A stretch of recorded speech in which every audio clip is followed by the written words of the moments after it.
mute and unmute. Check. Let's just finding so the brother the Zoom. Yeah, the camera's on the Zoom there. So I'll just turn this off.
Recording in progress.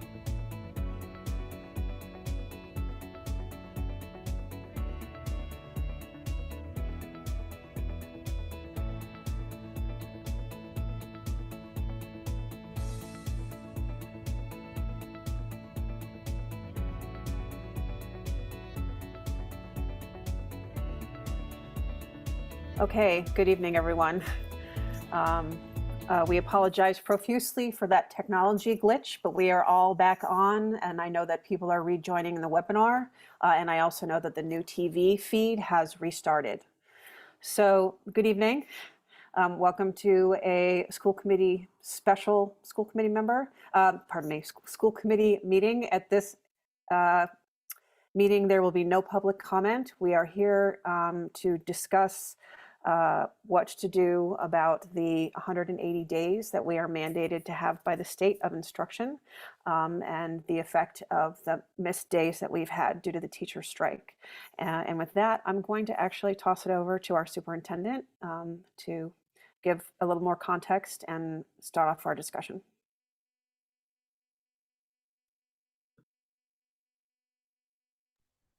Hello, everyone. And hello, everyone who's joining us virtually. It's been a very challenging week, and the school committee is charged with making some challenging decisions as a result of the NTA strike. So I just want to first frame for the public that my job as superintendent is, in the memo that we put out, is to frame the challenge before us. And the memo that I put out earlier this week when we had fewer strike days, was just a first step to help the school committee have the information about the decision that they need to make. Thank you to so many of you who have written in to share your thinking and your personal impact stories about how the strike days and the makeup of those days would impact your family, or those of you who are thinking more altruistically about what might affect everyone. So thank you for that. Can everyone still hear me right now? Yes, okay. We're just trying to make a makeshift studio here in the elementary office, and we're having some technical difficulties. So just to frame the decision that the school committee must make, and at this point, considering we have been out much longer than any of us anticipated, it may be just conceptual guidance that you give me, because we're going to have to continue to remain agile as this situation unfolds. We may need more days to be made up, and we're gonna have to keep revising. So I'd like you to give me some guidance. At this point, as of today, we have been out for 10 days, and we have 10 school days, that is, to make up. Now, we build into the calendar 5 days after the 180th, the planned 180th day, in case we have a snow day anytime in those 180 days. So we have 5 days at the end of the school year that would allow us to make up some of those days. We can, however, continue to make up days at the end of June through June 28th. And indeed, the state requires that all the days are made up before June 30th of each year. And this requirement of 180 days and 425 hours for kindergarten, 900 hours for elementary students, and 990 hours for secondary students is immovable in the law. It is not a choice. It's not something that the Department of Ed is going to excuse for us. So we have to figure out how to make up those 10 days. I also want to say to you that in addition to the 10 days for student makeups for all schools, the Franklin Elementary School has 1 additional day to make up because of a staff emergency there that dictated the closure of the school. And then finally, all of our staff are paid 1 additional day after the students leave in order to complete their contractual obligations for their full year of pay.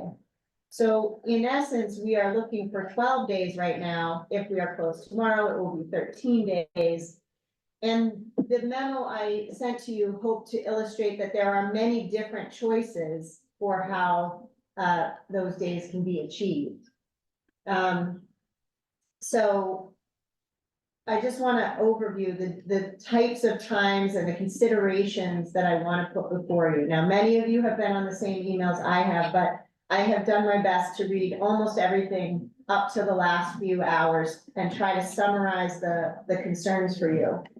And thank you to the public for lending your voice to our thinking. So we have February vacation as possible days that we could look to address the need for makeup. February, Good Friday. There's been a lot of questions. Can we use federal holidays for makeup? We cannot. Can we use Marathon Day for a makeup day? We cannot. The city is completely unable to accommodate school on that day. So we've had a lot of questions from parents. Can you just make the half days whole and make up the time that way? We cannot. We have already used those half days in the 180-day count. So the Department of Ed will allow a half day to count for the full 180 days because students get enough instructional time there, and we have professional development days the second half. But that means that we have made up that time in other days and minutes. So degrading other days by having the strike time periods gets our minute count down, even if we get credit for the half day, so to speak. So I will try to summarize the feedback that we have received, and perhaps you'll chuckle. The feedback is don't use February break and do use February break. Don't use April break and do use April break. do not use Saturdays or Sundays, or use Saturday or Sundays. Do not make us go to school in June, later in June, and do make us go to school later in June. So you have an impossible choice before you, is what I need to say to you, that you will feel like a school superintendent too, where your job is to disappoint people at a measurable rate. So that's what is gonna happen here. Lots of families have shared many concerns. Religious holidays, right? Or religious observances on Saturdays and Sundays. We have a community that does worship on both days. Youth sports happen on the weekends or other activities, so all of those are considerations. Many of our young people have internships that start at the end of June when the traditional end of school has wrapped. People have jobs that they have taken. Of course, vacations on all of these time periods are consideration for families. And also, many folks have brought up the concern that relative to all these time buckets, how will we address the high school absence policy that the state requires of us? And how will we operationalize that regionally for student grades and credit for the classes? So I want to reassure everyone, there's no ogres here who want to hurt children because a strike occurred in their city. I want to have all that conversation, but the school committee has to decide, what combination of days do you want to take? And I'm happy to make a formal recommendation, but I think I need to do that a little closer to when we know whether this strike is resolving or not. And I need your direction on how you would like me to proceed with the time buckets that we have before us. I'm happy to answer any questions from the committee. Please feel free to raise your hand. Excellent. Thank you. Barry? Yeah, I have two questions. One, will this impact graduation dates? And the second one is, can you just clarify what the attendance policy is? So the graduation date will not be changed no matter what. So for either high school. The attendance policy is several paragraphs long, Barry, but the gist of it is that if the student is absent unexcused, the number that they have of absent unexcused time period may impact their grade credit for a class. So that's the issue, is that, if I'm a mom or dad or caregiver who had plans for the April break, and many of our families are international, have international trips planned to see family, or for example, during Passover, people might be traveling, or over Easter weekend, those types of things. If they do not come to school on the former break that was April vacation, will their child be penalized because they went on that family trip, or that, and they missed 4 days of what is now school, but was scheduled for April break? So that's the worry, is that they will be negatively affected and their grades will be harmed. And so then that's more of a high school issue. Okay. Thank you. Amy? My question's about after-school care. I'm just wondering about the implications for families who rely on that care regardless of when school is in session. If we're open during a break, if we're open at the end of the year, do we have a sense of what would impact their ability to function the most? So typically they are open when we are open. So that's how we operate with snow days. So we have been consumed with the work of the negotiations here. So once you give me some direction, Dr. Farag and I will reach out to the after-school care programs and try to determine what is the way we should operate so that parents have fair warning. I'm sure those groups are going to want to recoup the funds that and the services that they have not been able to provide during this time period, but I can't speak for them at this point. So I just want to say that we will reach out to them once we have guidance from you. Great. Thank you. Rajiv? Thank you. Anna, thank you for laying out the the possibilities that are out there and the challenges. So I have a couple of questions which are related to what was sent out earlier and shared as public documents. The first is we are now up to 13 days and counting that have to be made up. We also don't know what's going to be happening in terms of snow days and other issues that may happen. We unfortunately have no idea when the strike will end, even though there's more I can say on that, and I will hold off for now. So I actually think we do have to be flexible. We'll have to potentially look at various approaches to this, but looking at the dates and how many days we have to make up, I think we have no option other than right now to assume that February break goes away, and that students will have to be in school during February break, and that we will also, based on when the strike ends, have to figure out what happens with April break and the last several days of June. We're not at the point where one single one of those options is going to be sufficient. Where it leaves us is if we don't have school during February break and the strike goes longer, but it's already gone much longer than anyone had ever wanted. But if it continues to go longer, or we have a bad weather event, we are suddenly going to be left with no option other than Saturdays and Sundays. And I don't think anyone wants that either. So what I would suggest for now is that we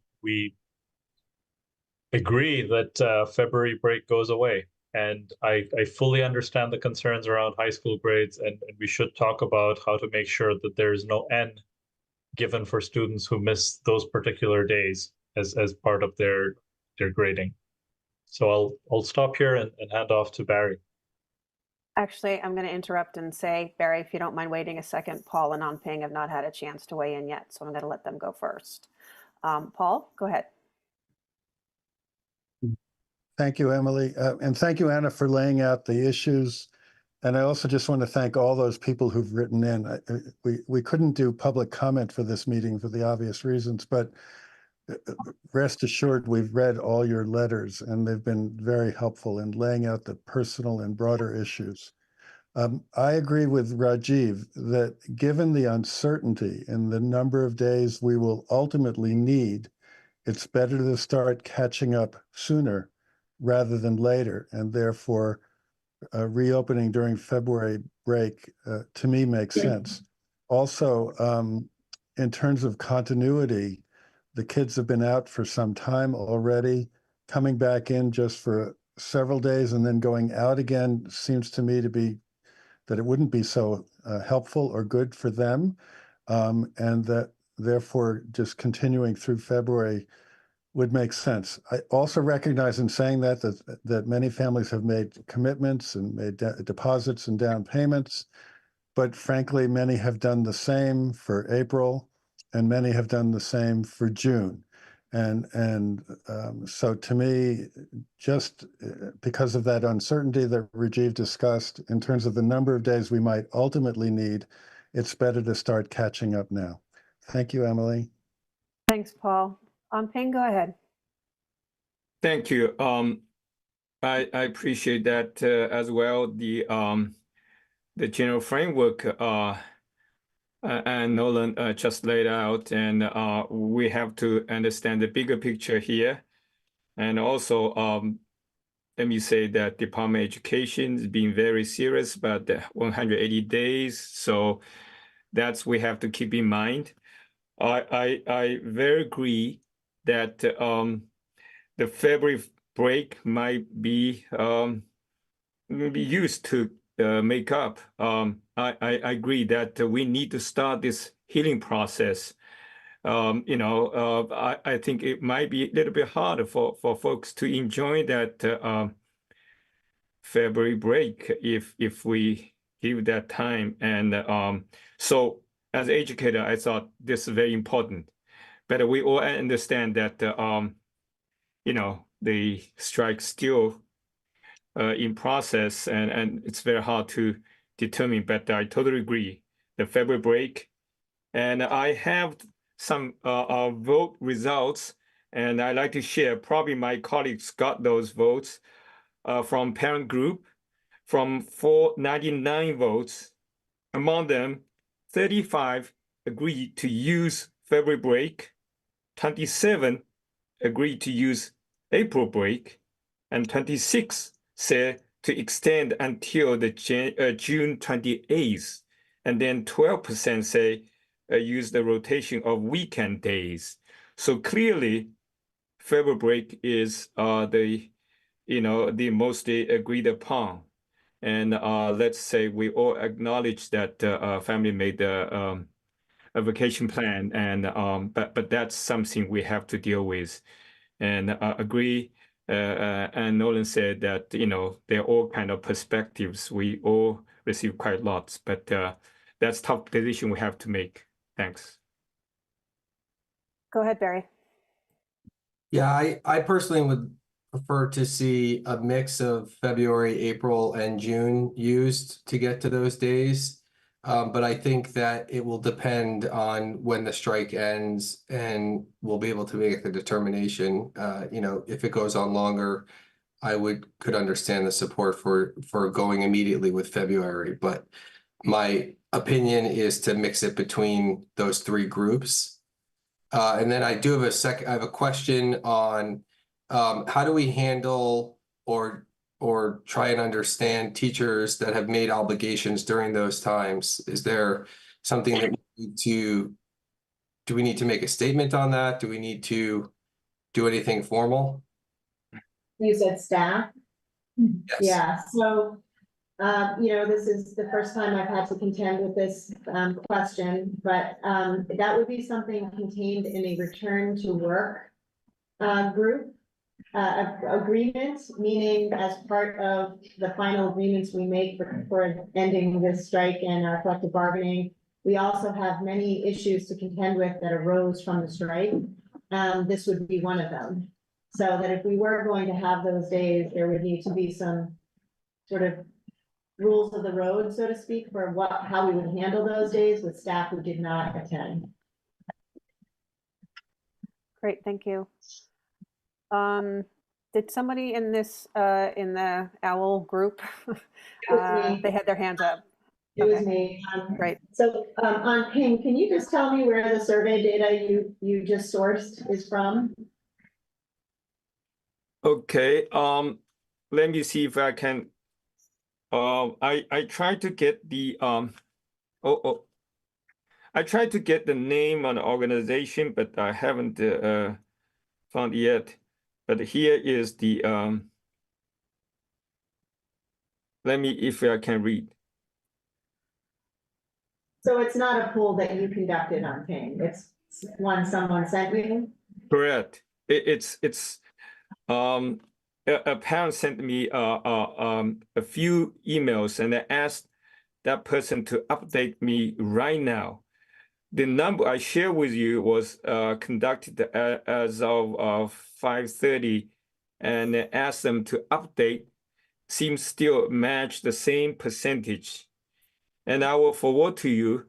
And I also asked the parent to share with me the name of this organization.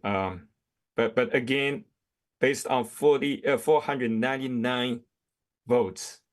So I have no reason to distrust this is not genuine survey results, but I will double check on that and share with you. Great. Okay. Only Thank because you. we didn't have a chance to send it out to all of to any Okay, individual. yeah, I will do so. So, but interesting source, yes. So I just want to quickly say something, and then we'll get to Amy and to Rajiv again. I just want to say that I agree with Paul in terms of the focus on the February. Initially, there is some implications for college juniors and seniors in terms of the April timeframe and people making college visits during that timeframe. And so I just want to put that out there as a potential impact to certain students. Amy, go ahead. I wanted to highlight that nobody has said they're considering Saturdays. And so I also am not in support of Saturdays when I think about student mental health needs and the idea of a 6-day school week. I have a lot of concerns about that. So I wanted to just highlight that omission that feels kind of like a decision. The other thing that I just want to make sure we're really clear about is that like all we're doing here is making recommendations, and that we do really need to honor the negotiation process that would inform the return to work agreement we are hopefully able to reach with our staff. And so I don't want people who are listening in to think like we're jumping the gun and making decisions tonight. And so we keep saying like, this is what we should do, but I just want to clarify what we're doing is making recommendations. Great, Amy, thank you. Rajiv? So I agree with what Amy just said in terms of us making recommendations, but I disagree in terms of the number of options we have. If we look at how many days we have to make up at this point, we are already looking at more than 2 weeks, and a couple of days in June. And we need some buffer because we don't know what's going to happen in terms of bad weather, right? So the last day of school is something we usually as a committee determine later in the school year, and that's fine. But I do think that we need to be realistic about how much time has to be made up. If we don't use February break, we are already looking at potentially Saturdays because there will be no other buffer. So just counting the days on the calendar gets us there. If the strike were to end of day tomorrow and we're back in school on Monday, we are still looking at that scenario. If it doesn't, we're looking at eliminating really every single break between now and the end of June. So I just want us to be realistic on that front. With all due respect to the poll that Anping cited, it doesn't matter. It really doesn't. It's not like it's a choice. We don't have a choice. We have to make up those days. It starts it with February break. It may potentially include every single other break we have between now and the end of June. So let's be very clear on that. Thanks, Rajiv. Paul, go ahead. Thanks. Let me follow up on Rajiv's point and to Amy's point. The clock is running out on the potential to use February as part of the start of solving this problem. That if we are to use February, the sooner we can let families know that, the better. And I would personally be very comfortable deciding on that portion of the solution of the problem right now, with the rest held in abeyance, depending on how many strike days there are. So I don't know, and I rely on Emily and Anna to tell us whether we're seeking input today or whether we're actually voting in part today on all or some of this issue. Because I think the school committee actually has to vote at some point to make the calendar change. And if we know, as Rajiv was suggesting, that we are highly likely to need February, isn't it better to vote on that now, holding the rest in abeyance until we know the length of the strike? Amy, on your point about the weekends, I totally agree with you in terms of student mental health and, for that matter, faculty mental health.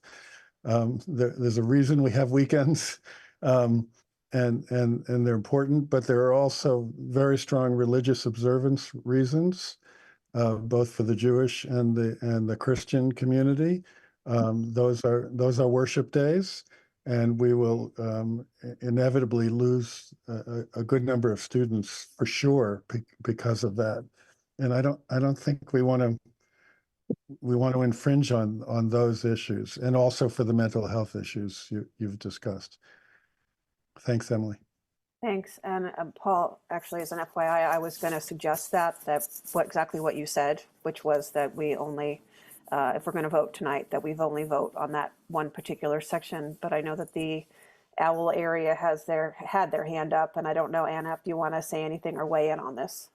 Yeah, it was just me, and I just want to say very clearly, and Paul said it, and people were concerned in the memo, which listed both Sundays and Saturdays as potentials. I just want to be clear that we're as inclusive as we can be to all religious faiths and understand our community. And so any impact to those potential religious observance days would be in a Saturday-Sunday combo. We would need to take that up. I just want to add one other potential religious implication. I had my staff work today to call all the Catholic churches in the city to determine the mass schedule for Good Friday. And suffice it to say, there are masses almost every 2 hours on that day throughout the entire day across the city. And I just want to say to you that, you know, if we are in a more desperate situation and we need to address that day, we might consider that as a half day, which would count as a full day, which would still allow for the religious observance and making mass that's at 3:30 or 7:30 that night. But I don't, you know, I'm coming from a different town where that might have been more acceptable or less acceptable. Not sure what you want to do. But that's just another option for us to look at because it's not a federal holiday. Just putting it out there. Emily? Yep. If I can't raise my hand Oh, independently. sorry, Tamika, go ahead. No worries. So I'm wondering if we should look to how we craft a authorization. We do have a discussion and vote as our agenda item. And I think it would behoove us to just go ahead and give authorization in the broadest possible terms to allow responsive planning as we may be coming to nearing the end, hopefully, of this strike. And so authorization in the form of the school committee authorizes Superintendent Nolan to make up school days. Let me back that out. Make up school days as necessary during the periods of February break and April break as needed to get the required student school days in, something along that effect. Or a friendly amendment. Friendly amendment, of course. February and June, and then So potentially, since knock on wood, it was 1997, the last time we had an April 1st, like major snowstorm. We could know something by April break to see if we needed snow days that week. All right, so I'm shopping the language, but I think that's what we need to do. So has Okay. anyone been able to capture that? We got a lot of hands going up. Amy? My question is, can we make this decision without a return to work agreement if a teacher contract says they do not work during February vacation? So that's a great question. I don't know that we can make the decision, and then I will operationalize what I need to do in the return to work agreement to make it so. So what you're asking for is an authorization versus a recommendation, just to be clear. Well, you have to vote the calendar, so whatever, you have to be comfortable with what the calendar is. That's your job. Right, no, I understand that. It's just that originally it was, you were looking for a recommendation. We're pivoting, which I'm fine with. Just want to make sure we have the right language, that's all. Sorry. And the other question is, if we say February vacation, for example, that's Tuesday, Wednesday, Thursday, Friday of February vacation, correct? And the That's same correct. true for Patriots Day for April. Okay, just Yes. saying that. Anping, go ahead. Sorry, Tamika, let me let Anping give his 2 cents and then we'll go back to you. I would echo Tamika's suggestion.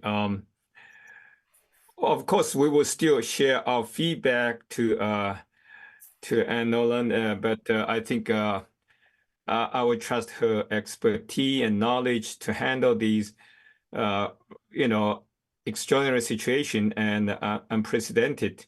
So a lot of other issues related, logistical as well as legal issues, and then probably can make another recommendation for the revised school calendar. So I'm quite willing to let Anna handle this first, and then to see, we of course we have to come back for another vote. Thanks. Paul, go ahead. Respectfully, I don't think that solves the problem. I think we have to vote a change in the calendar. And as much as I trust Anna in terms of working through these issues, which I do totally, if the February vacation is in play for being canceled, I think we owe it to the families to tell them that in the next, immediately. There's no reason to hesitate on that. And so, Tamika, I would, if I were writing the motion, it would be to modify the school calendar for this year to eliminate Tuesday, Wednesday, Thursday, Friday of February vacation and instate those as school days, and to further request the superintendent to evaluate the situation going forward and make recommendations to us.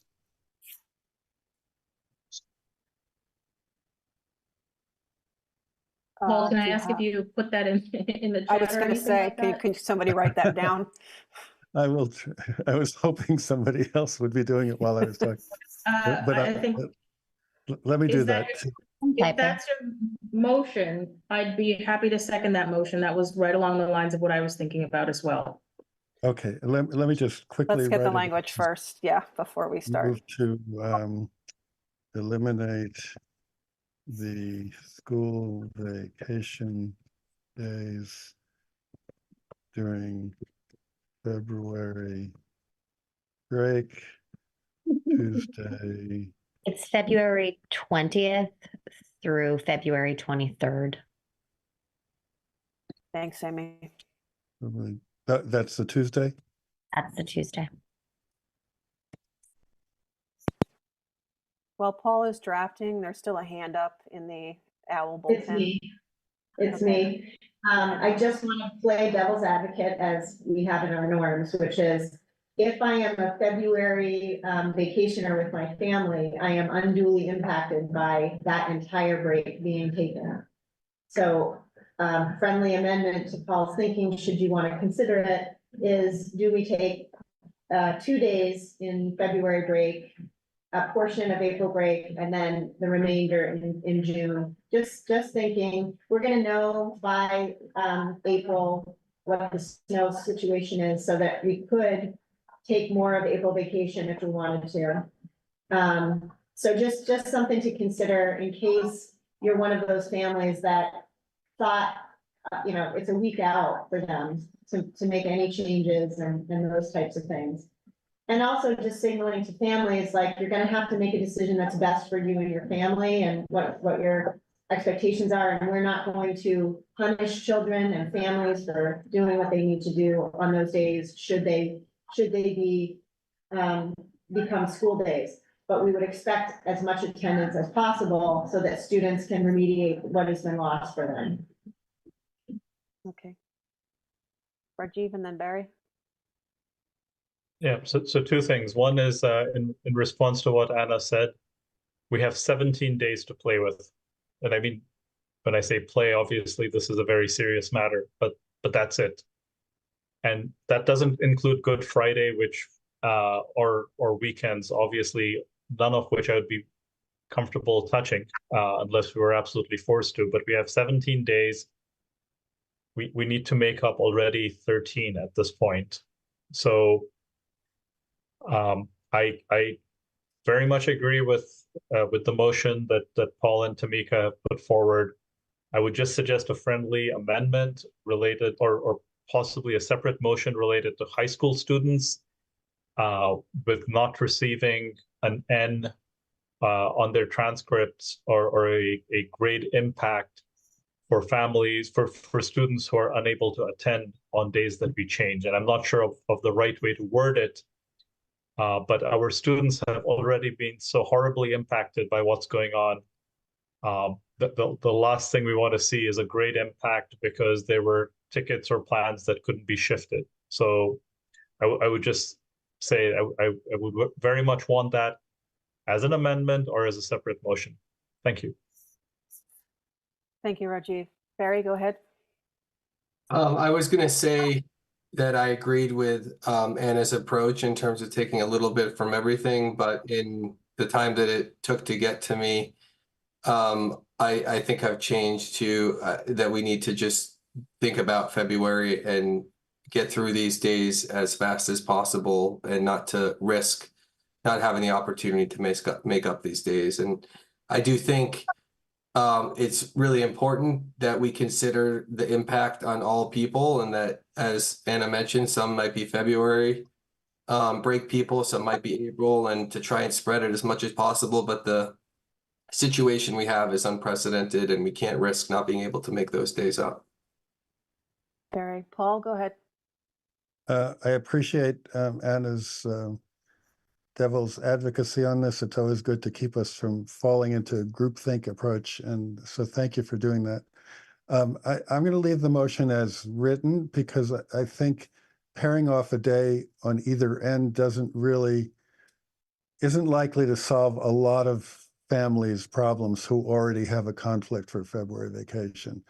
And by doing that, we've taken away one of the potential days to be restored. So obviously I don't have data to support that, but my judgment is that we don't gain much in helping those families, and we lose something substantial in terms of making up the days. So let me just read the motion, if I may, Emily, and we'll see if we go from there. So I move to eliminate the school vacation days during February break, that is February 20th through 23rd, and to request the superintendent to make recommendations on further school day restorations as needed. Okay, we have a motion. I know on Ping, your hand is up, and Amy, your hand is up, but I'm hoping that your comments are going to be part of what Paul is discussing. And if not, I'm gonna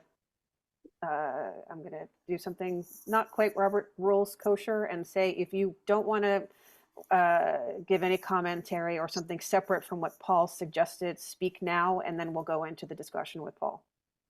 Emily, real quick for the record, I'm just going to affirm that I'm still seconding that motion.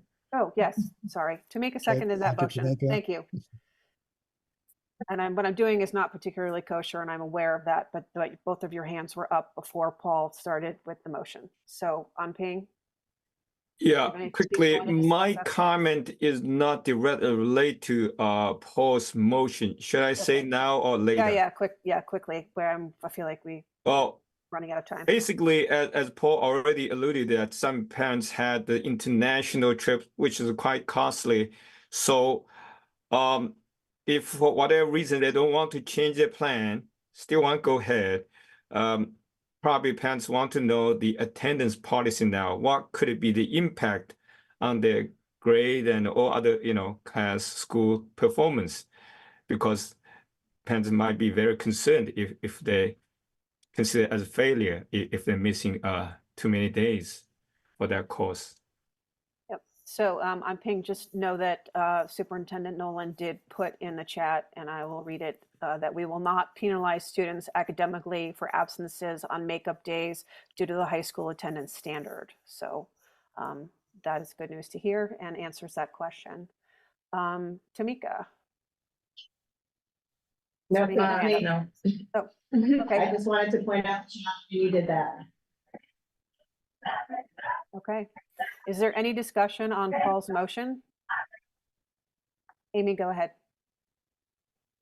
I think that as we're thinking about populations who have been disproportionately impacted by the current school closure, and I think particularly about students who rely on routines and structure and the relationships that guide those things, to me, we have to consider February break first. I also think about the impact of our high school athletes who haven't been able to compete in contests and how there might be some real benefit to giving them more school days to compete in those contests over break or over what used to be break. So I think those are my 2 cents on the motion. Thank you, Amy. Anyone else? Okay, seeing none and hearing none, let's do a roll call vote on Paul's motion. Do I need to read it again, Tamika, technically, or are we all good? I think we're good. I think we're good. I think Okay, we're good. good. So roll call vote on this motion. Ward 1, Yes. Ward 2, not present. Ward 3. Ping, you're muted.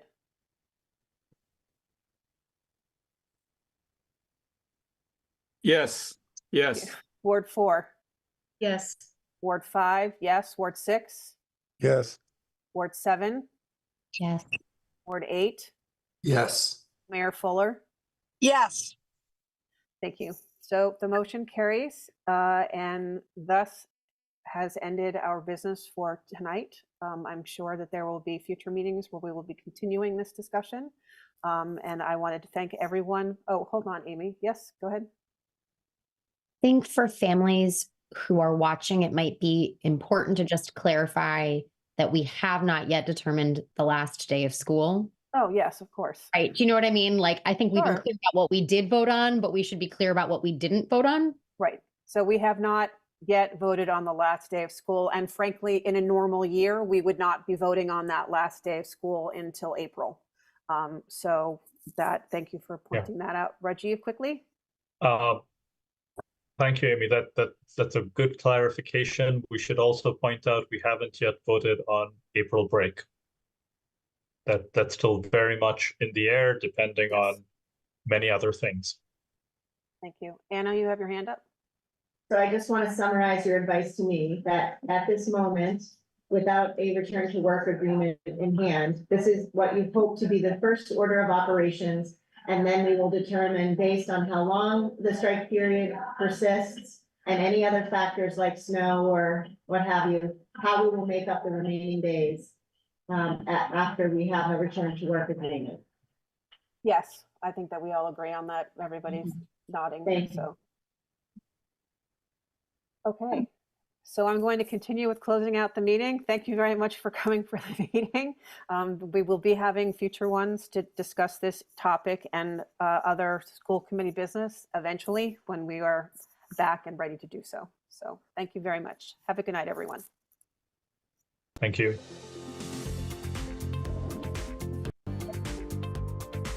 Recording stopped.